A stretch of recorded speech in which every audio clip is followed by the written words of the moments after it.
याद रखो आर्टिकल 25, अगर रोड पे नमाज पढ़ना गलत है तो फिर हर मजहब का त्योहार रोड पे आना गलत है। अगर किसी के त्योहार में आप बोलते हैं कि गोश्त की दुकान बंद होना, तो रमजान के 30 दिन शराब की दुकान बंद करो ना, बंद करो शराब की दुकान 30 दिन तक। नहीं नहीं नहीं नहीं, हमारी आस्था कुत्ते के पेशाब में हम पीएंगे, पी के हम औरतों को मारेंगे। आप देखो एक बेचारी बच्ची को किस तरह मारा गया, किस तरह मारा गया उसको, जुल्म पे जुल्म औरतों पे हो रहा है, उसमें कोई बात ही नहीं होती है। और फिर आप ये बताते घुसपैठिया, कहां घुसपैठिया, किधर है, कहां है घुसपैठिया? ये चीज हो रही है। मैं इन तमाम चीजों की सख्त मजम्मत करता हूं। आसाम में यूसीसी बना दिए और उसमें वहां पे जो हमारे आदिवासी लोग हैं, कितने हैं वहां पे, कुछ 12% आबादी, उनको मुस्तस्ना रख दिया आप आदिवासियों को। एक कैसा, आप बताइए कि हिंदू धर्म का शादी के तरीके मुझ पे आप लागू कर रहे। हिंदू धर्म में एक प्रोहिबिटेड लिस्ट है, यानी इनसे आप शादी नहीं कर सकते। हमारे पास चिचा के बेटी से शादी होती, बेटे से होती, खाला के बेटे से होती, बेटे से होती, मुसलमानों में। आप कौन होते भाई रोकने वाले? आप क्यों वो धर्म का कानून हम पे क्यों लागू कर रहे हैं आप? इस्लाम में आप बोले ट्रिपल तलाक गलत है, खत्म कर दिए, फिर आप पूरे तलाक को खत्म कर दिए। यानी 6 महीने सेपरेशन क्यों रहना? मैं आर्टिकल 25 फ्रीडम ऑफ रिलीजन नहीं है? ये क्या कर रहे हैं आप? मजहब से दूर कर दो इन लोगों को। अच्छा, विल पावर के तहत कोई भी अपनी एक जायदाद अपने एक बेटे को या किसी को दे सकता है। मुसलमानों में 1/3 से बढ़ के नहीं दे सकते किसी को, आप औलाद में जाना पड़ता। अब आप विल पावर यूसीसी में कर दिए। आप बताइए क्या करना चाहते हैं आप? हमको तो कबूल नहीं है ये, हम तो कबूल नहीं है। अच्छा, फिर अमित शाह जो है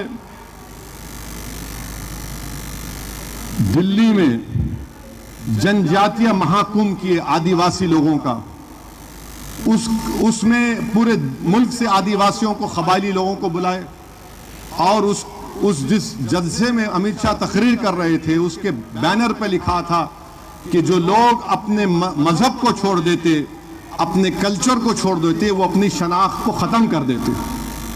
बिल्कुल सही है। जब आदिवासियों के लिए सही है तो हर भारत के हर धर्म के मानने वालों के लिए सही है। जो अपना धर्म को छोड़ेगा, अपने कल्चर को छोड़ेगा, वो खत्म हो जाएगा, उसकी शनाख्त नहीं रहती। चाहे वो हिंदू धर्म का हो, हिंदू धर्म में कोई ब्राह्मण हो, क्षत्रिय हो, ठाकुर हो, कोई अग्रवाल हो, कोई जैन हो, कोई बुद्धिस्ट हो, कोई शेड्यूल कास्ट हो, ये सबका एक धर्म है, उन सबको चलने की इजाजत है। और आप आदिवासियों के जलसे में अमित शाह के बैनर तकरीर कर रहे, बैनर के पीछे लिखा, मैं देखा कि जो लोग अपने मजहब को और कल्चर को छोड़ देते, वो अपनी शनाख्त को, आइडेंटिटी को खो देते। तो फिर आर्टिकल 29 का प्रोटेक्शन भारत के मुसलमानों को नहीं है क्या? बता दीजिए आप। फंडामेंटल राइट है ये, वो डायरेक्टिव प्रिंसिपल है। आप ये करना चाहते हैं और फिर आप बात बड़ी बड़ी करते हैं। वहीं पर आप देखिए उसमें कानून आसाम में क्या बना दिए। मैं समझ में इनको ये नहीं आ रहा कि भाई जो हिंदू धर्म के लिए बिल्कुल अच्छा है करिए, मुस्लिम धर्म के लिए हमको हमारे धर्म के मुताबिक चलने दीजिए ना। क्या मैं अपना कानून किसी पे लागू करूं? नहीं हो सकता। आप कैसे कानून बौद्ध मजहब पे, क्रिश्चियनों पर आयद कर रहे हैं? ये कहां का यूनिफॉर्मिटी है? सिर्फ मकसद क्या है कि मुसलमानों को जो मजहबी आजादी बाबा साहेब अंबेडकर ने आर्टिकल 25, 26, 29 में दी, उससे छीन लिया जाए। मैं क्यों करूंगा अपनी शादी? मैं क्यों तलाक दूंगा अपनी बीवी को छोड़ूंगा किसी और धर्म के कानून पर? मैं क्यों अपनी औलाद को जायदाद दूंगा किसी और धर्म के कानून पर? क्यों दूंगा मैं? ये क्या राइट टू इक्वालिटी का वायलेशन नहीं है? ये काम बीजेपी आरएसएस कर रही है। अब फिर आप आ जाइए, बकरीद का जमाना था तो ये पूरे शुरू हो गए, नहीं गोश्त क्यों खाते, नहीं खाना गोश्त। हद तो ये हो गई कि उत्तर प्रदेश में एक किताब निकाले, उत्तर प्रदेश में इतने खाने हैं, इस तरह के खाने बनते उत्तर प्रदेश में, आपको मालूम।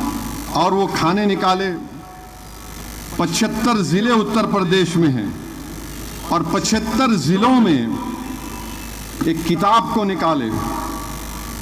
स्टेट टाइम्स 18 मई की रिपोर्ट कोट कर रहा हूं, उन्होंने 75 जिलों में खाना क्या होता 200 डिश निकाले।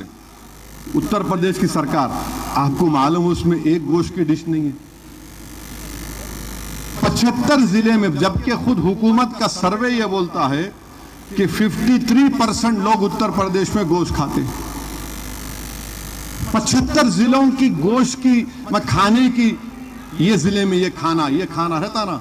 अब जैसा बारकस चले गए आप, मिट्टी हरीस मिलती सुबह सुबह, वहां पे कहीं नहीं मिलती, लोग खाते जाके, मैं भी खाया। अब मैं बारकस में बोलूंगा बारकस में अच्छा मिलता, मगर नहीं वहां पे खाली अंजीर मिलता, वो बोल दूंगा तो लोग बोलेंगे पागल है, खाने की बात आई तो मिट्टी हरीस की बात करो, मंदी की बात करो, नहीं उड़ा दिए। अच्छा, यूनेस्को एक तारीफ किया भारत की, लखनऊ की, उसने कहा कि this is the cities of gastronomy list, माने खाने का शहर है। आपको मालूम जो मिनिस्टर ऑफ कल्चर है जनाब गजेंद्र सिंह शेखावत साहब, वो इस यूनेस्को की बात को तारीफ किए, मगर पोस्टर में गोश्त नहीं था, तरकारी थी खाली। अरे तुम क्यों वेजिटेरियन बनाना चाह रहे हमारे को? ये कर दिए। अच्छा, फिर आप देखते हैं कि बच्चे जो है रमजान में गंगा में कश्ती में रोजा खोले, आपको मालूम 1.5-2 महीने के बाद उनकी बेल हुई। और मुझे बड़ा ताज्जुब हुआ कि ऑनरेबल इलाहाबाद हाई कोर्ट के जजेस ने जो जजमेंट दिया, उन्होंने कहा, अंग्रेजी में पढ़ रहा हूं, members of the Muslim community having a roza iftar party and during the said iftar party while partaking of food, non-vegetarian food is said to have been consumed by members of Muslim community who are then alleged to have thrown the remains into river Ganges. Yes, सुनिए आप, this fact in the dispassionate opinion of the court could rightly be said to hurt religious sentiments of the Hindu community. अरे वो बच्चे रोजा खोल लिए तो honourable जज साहब ये बोल रहे कि उन्होंने खाकर वो हड्डियों को फेंका तो उससे हिंदू धर्म के मानने वालों को तकलीफ हो गई। कहां फेंके वो, किधर फेंके? और फिर आप ये क्यों बोल रहे